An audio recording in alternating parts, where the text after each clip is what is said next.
Welcome back. 100 years ago, fire. I don't know what we were kind of running out of time here. I think that's appropriate because we're talking about fire kind of generally. I need to do more research. See, we talked about this. Oh, if it's research or research. I'm going to go with the prop. I just think it sounds cooler. I need to do more research on what you're going to talk about. Because if I would ask research.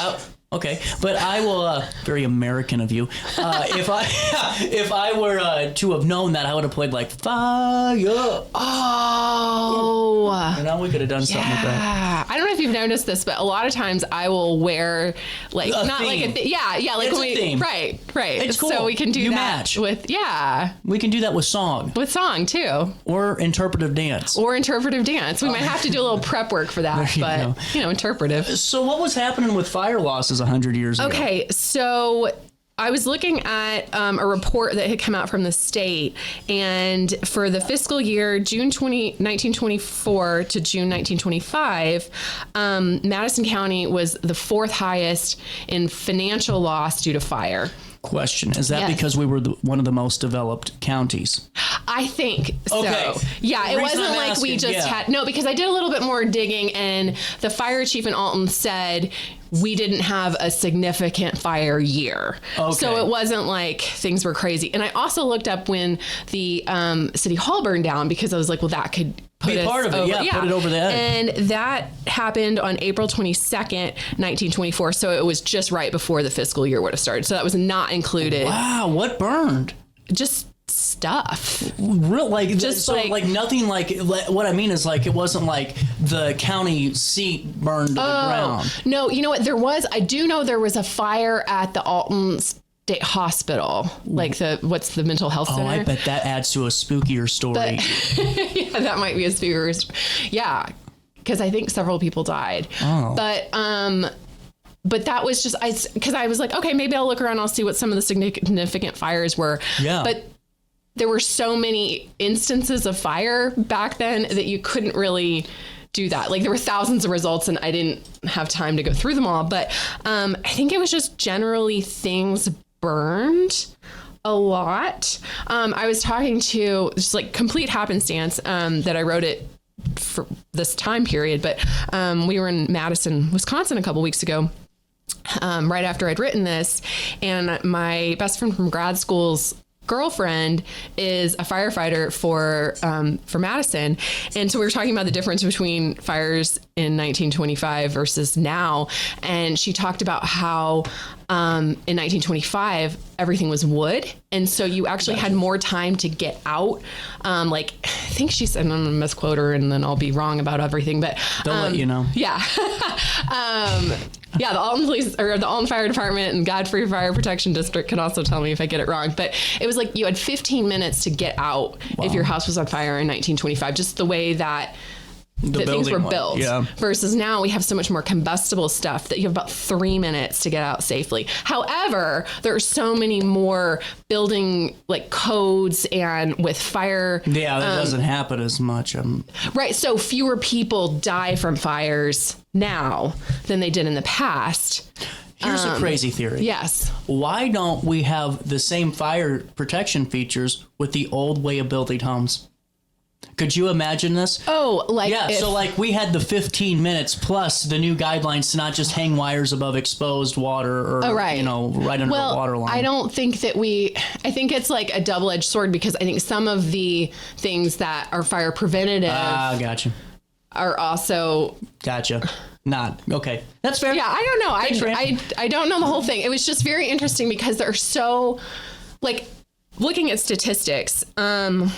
For 1925, 1924, there were 142 people that were killed by fires. Wow. In Illinois. Okay. And how many were killed in the county? Do we know? I don't know. Okay. They didn't have that. And then in last year, there were 102. So it's a huge difference. There were so many more then, like a third more. But our population has doubled in Illinois. So it's actually even... an even bigger difference. I get for a ratio, yeah. Yeah, smoke detectors are a huge part of it. Huge, huge, huge, huge. So always make sure that you have smoke detectors and they have batteries and they're working and you're paying attention to those. I mean, things like fire safety plans. And you have carbon monoxide detectors. And carbon monoxide detectors, That's not fire related, but I still it's feel still like important. it's very Yeah, important. yeah. Well, we're kind of a safety show. The views expressed in this segment do not reflect RiverBender at all. We are not a safety. No. Right. I know that what's going to happen is some's going to do that on purpose and go, I'm suing him for all that's this true. money. They're just going to clip out. Yeah. They're going to clip farm me. Then I'm going to laugh at them and go, you want to see my bank account, pal? You're going to owe me by the end of this. Let's see. Just clip out my part saying it's a safety show. So $26 million in fire damages were reported, though, in 1924 to 1925. Yes. That is almost $500 million in this time period. Yes. With inflation. Yes. So that was throughout the entire state. That was through the entire state. In Madison County, there was still an uptick, though, too, correct? Like, there was still a pretty absorbent cost here. So what was the... Dun, dun, dun. Why isn't Madison on here? Madison County fourth. Okay, the total was $642,741. That is crazy. Yeah. That's a lot of money. It is a lot of money. But I mean, I guess that a lot of these fires, were they more... here's my question. Okay. Do you know if they were more in municipalities like a Chicago area, if we're talking statewide? Oh, yeah. Or were they like in rural areas like barn fires that like destroyed farms and everything else? Right. So Cook County was number one. Was it? Oh, that's It was fascinating. Cook Makes County sense. and then Peoria County and LaSalle County. And then Madison, and then St. Clair County was fifth. So, yeah, That makes sense. That really does make sense. For sure. And I don't know with the deaths, that part wasn't on there. This is just financial damages. So it was more structures, it's more damage. Because one of the things that the fire chief was talking about for a lot of the fires that they had in that year was that they were field fires and they'd had a lot of drought. And so, do you remember that one that happened? It was like I don't know if we called it a forest fire or a wildfire. I guess it was a wildfire. Oh, on the bluff? Yeah, that was nuts. I don't know how those guys managed that. That was tough, and especially that terrain too. Yeah. I mean, I don't know. It just kind of got me thinking about that since you talk about brush fire, or field fire. Yeah. Interesting. You got a moment to take a break with me? Sure. Let's yammer on about this after we pay a quick bill. 10:20 is the time. Daily Show continues next. Throughout all life stages, you need someone in your corner, guiding you on your health and wellness journey. At OSF Healthcare, that's your primary care provider. Your OSF primary care provider is there for every stage of life. Find a provider today at osfhealthcare.org/primary. Not sure if you've noticed, but those advertised prices from the other dealers are just a bunch of blah, blah, blah. At Roberts Motors, the advertised price is the price you pay. And that, my friend, is great news for you. Don't fall for their so-called incentives that will leave you banging your head against the wall. Go with Roberts Motors. Prices you can trust and people you will like. That's the Roberts Motors way. And trust me, it's the way to go. Has free checking become a thing of the past? Not if Liberty has anything to say about it. With 3 free personal checking options and even a free business checking account, Free is alive and well at Liberty Bank, the local bank that gives you free checking choices and more cashing in your pocket. Bank locally, bank Liberty. For more information, visit www.bankliberty.com. You're listening to Our Daily Show with CJ Nasello on RiverBender.com. And don't rock the jukebox. Wanna hear George Jones? 'Cause my heart ain't ready for the Rolling Stones. I don't feel like rocking since my baby's gone. So don't rock the jukebox. Play me a country song.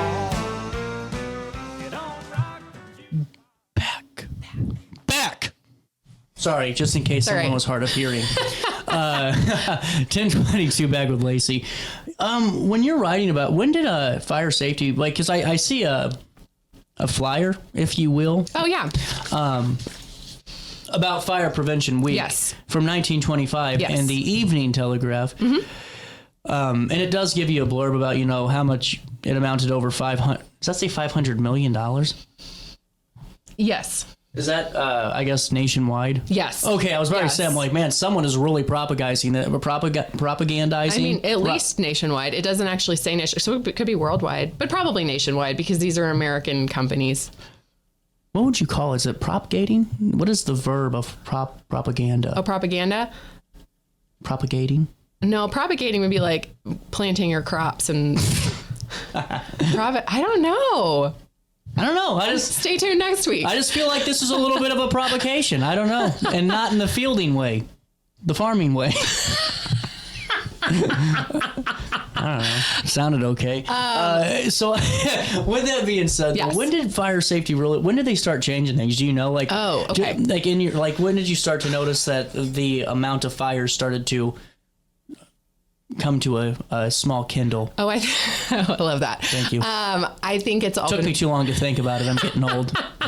very gradual. Like one of the things, like this fire prevention flyer was put out by the insurance companies because it is to their benefit if there's no fire. Yep. But the fire chief, William Feldwich, talked about, the state fire marshal is the one that said this. While it is true that carelessness is responsible for most fires, it's also true that people can be made to be careful by proper local ordinance and regulations, rigidly enforced, things like building construction, electric wiring, furnace installations, and other things which involve physical hazards. So even though I was saying that like the wood burns slower than a lot of the combustible furniture and stuff in people's houses now, they also had things like just like oily rags near fire because you were using fire to heat.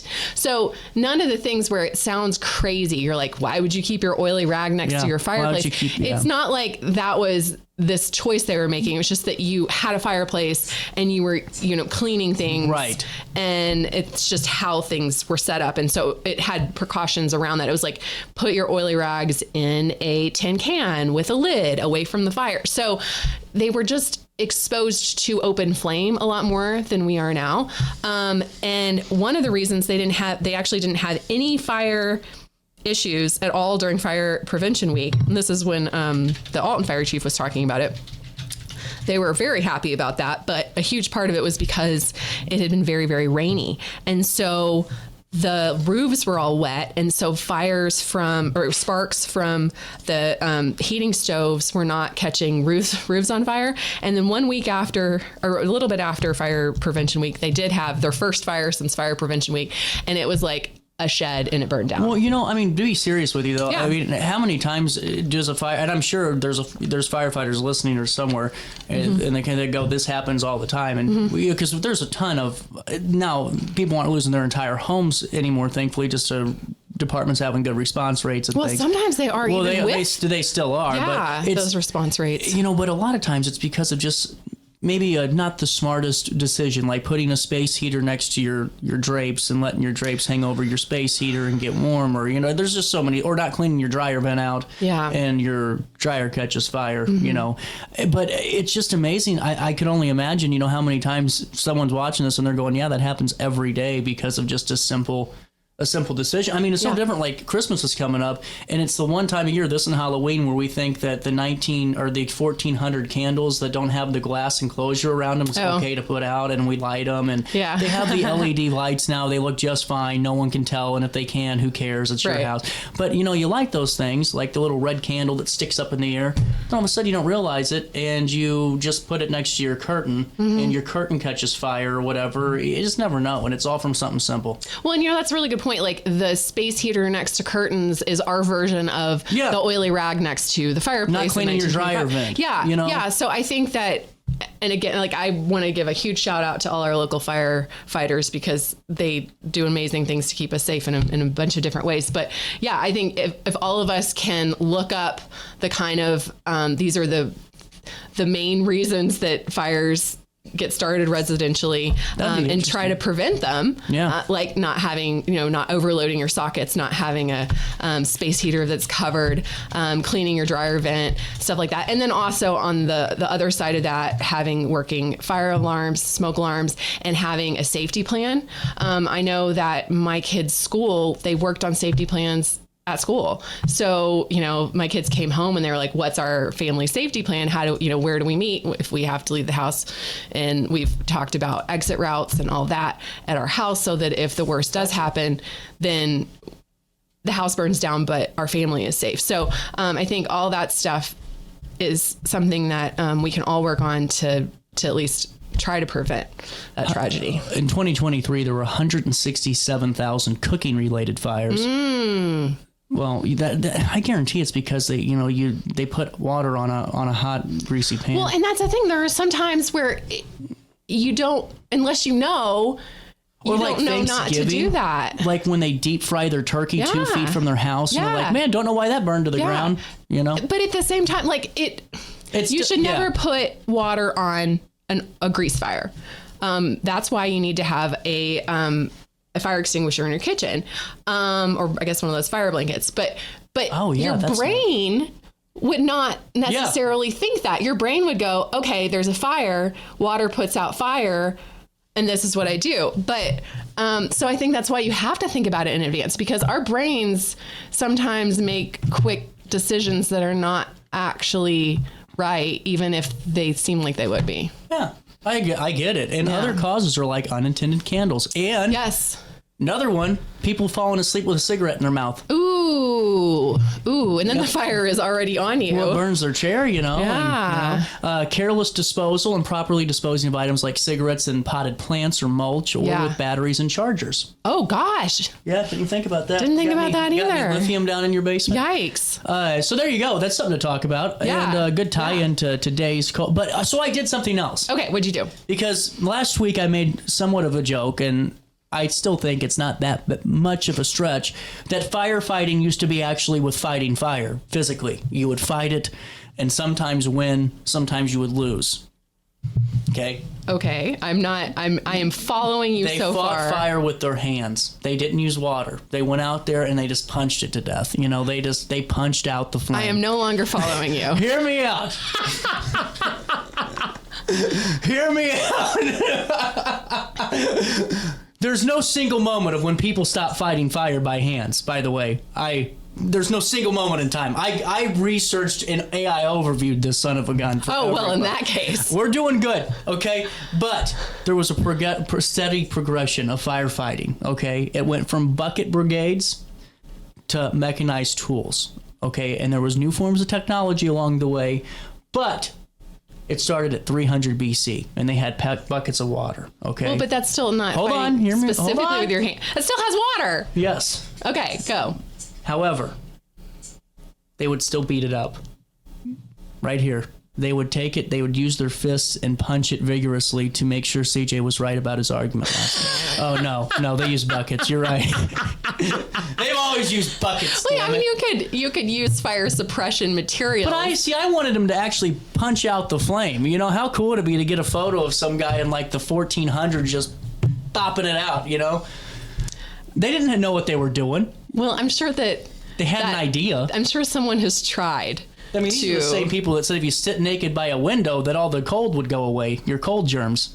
But see, okay, there's so much that I think about this all the time. There's so much that we probably do right now that is going to be that in the future. Oh my God. Yeah, because we just don't know yet. You know what's crazy to me though? Like even Ben Franklin doing that, he was still on to something with Right. Like it wasn't wrong. Because sometimes something works, but you understand the wrong thing to be why it works. That's why I just all this stuff is so fascinating. Yeah. Like they didn't get the first manual fire pump until the 17th century, and then fire hoses came around in the 1600s. So I mean, think about it. They just had like lines of just buckets. Well, right. And Gabby and I were talking about this a couple weeks ago.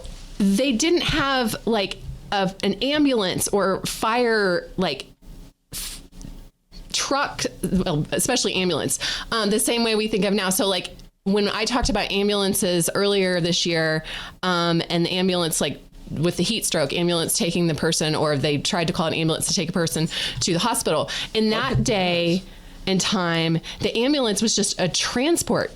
There weren't like EMTs that would save your life a mobile sort of unit. It was literally just a means of transport. So even when we think about something like, we have a word for something like ambulance, the way we're thinking about it right now is not necessarily the way that the word was being used 100 years ago. So ready for this? Just for one little thing before we say so long. This is from the Henry Ford. Okay. TheHenryFord.org. The, not Henry, the Henry. Okay. Okay. That was a horse-drawn steam engine for fire steam engine right there, and then water would shoot out of it. Okay. And that's in 1876. So that's what they were wheeling out to fight fire. So if you're thinking fire that's engine, the guy that beat up the fire right here. You see him? Right? That was the fire. If anyone could, it looks like he would be the one. He would. That's a fireman's dress parade uniform. But hold on, it gets pretty cool. This is an extinguisher, 1959. Wow. Some cool fire-related garb. And then here's the fire engine. This is in 1924. This is when they... Okay, cool. So that's what we're talking about. Yeah, so this is the Seagrave pumper. Let's see if we can expand on that. So that's what it would kind of look like. And then you see they got a hose in the back. Yeah. But, you're right. It's not like what a fire truck obviously is today. And to be fair, like, we have much taller buildings now, and they have to have taller ladders to reach the taller buildings. So some of it has been, stuff that progressed while building stuff progressed. But then you have to look even more at the fire codes. Like, there are a lot of rules related to fire escapes and elevators and stuff like that if you have a tall building. And so we're very lucky that we have those safety precautions. And we're very lucky that we have awesome fire departments. We sure are. Yes. Very grateful. Lacy, I'm grateful for your writing ability and researching ability. You're like a Sherlock Holmes, but if Sherlock Holmes wrote his own stories. Thank you, CJ. I appreciate that. We'll be back. Duke Bakery joins us next, and they brought some soda. Ooh. Stay tuned. I'll be here, and you'll stay there. Roku TV, RiverBender.com.